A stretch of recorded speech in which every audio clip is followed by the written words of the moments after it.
Within the energy theme today, just looking at energy efficiency, we've got Ellies, as I said, a business that is operating in an energy efficient building. What exactly are we looking at here?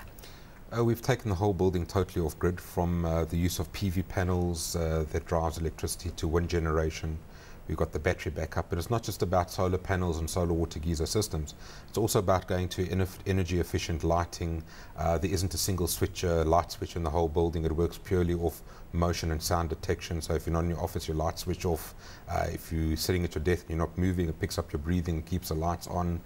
We've got rain harvesting for the water to run our water systems through there.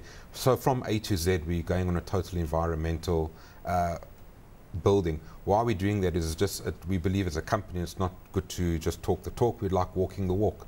So when we go to different companies and show them projects, we can take them to our building and show them how it's actually done. When you say off the grid completely, it has no backup electrical connection to that Eskom grid at all? We do have a backup grid, but in the last, I think, 4 months we've had half a day where we've used electricity. The rest of the time it's totally off grid. Let's take into consideration what it means going down this route, because there's lots of speculation that comes with costs and technology involved in taking a building off the grid. Set the record straight in terms of the cost factor, first of all.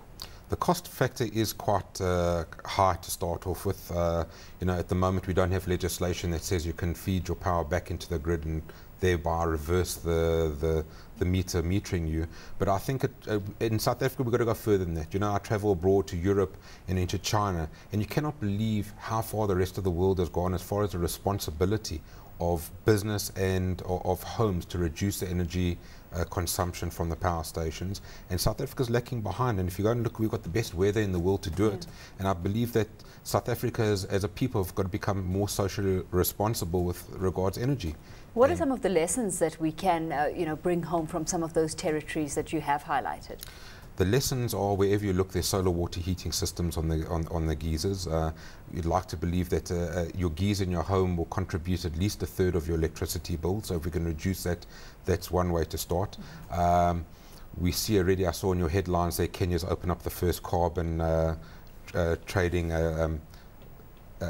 index. So we'd like to go that way and drive the whole initiative through in South Africa. People can start using solar panels, PV panels to use their lighting, etc. But we also believe that people need to have a look at their globes, all the other inefficient things we use in the home, and create a whole environment of energy saving. We also do the water harvesting for domestic homes.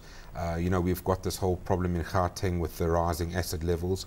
Around about 40% of our households' water bill is used in Joburg, watering their gardens and doing their swimming pools. It's a waste. We should harvest our rainwater that we've got abundance in Johannesburg and use that. So let's take a look at some of the, the uptake or the response you've received from consumers out there, also from the likes of mining companies or government, even when it comes to low-cost housing initiatives.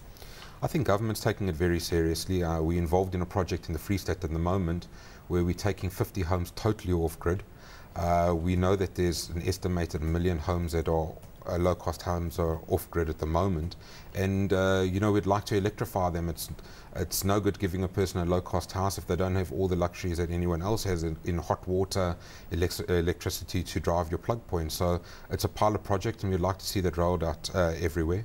And as far as corporates are concerned, I think the uptake's going to come very soon, especially with the next electricity increase. It will give a little bit of a nudge for corporates to take a bit of responsibility and act in all their businesses and making them green. Of course, that cost incentive is there. What about further incentive schemes? What should the South African government be doing to encourage things along so that progress is made a little bit faster than it is right now? Personally, I'd like to possibly see tax incentives for companies that go green and reduce the burden on the country. You know, we're looking for the country's economy to grow at a rapid percentage, over 3%. For the economy to grow, we need more industry. More industry needs more electricity. So the savings got to come somewhere to give this new business electricity. And I believe existing business and wholesales can contribute to the growth of the country. Well, it seems that technologically it looks like quite a mammoth task that we're facing here. What about upkeep and ability to actually maintain the system? Because cynics would say it would be easy for a company like Ellies, who has an in-house division, within the renewable space, to keep things going. In this regard, is that a challenge in terms of the skills that we have to trigger development here? Skills are a bit of a problem. I know at Ellies we have got training courses for plumbers and for people on the renewable energy side. When we go out to businesses or even to domestic, we're going through the retail chains on solar water heating systems. We do have rental options for want of as an alternative. And with businesses, we do have maintenance plans in place. So when a business does it doesn't mean that they've got a problem thereafter of maintaining, etc. We'll do the maintenance for them.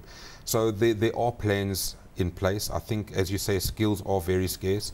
As a country, we need to build up our skills, as we know, and it's companies like us, we've got to start training people. It's no good moaning about it if you're not going to go out there and train the people.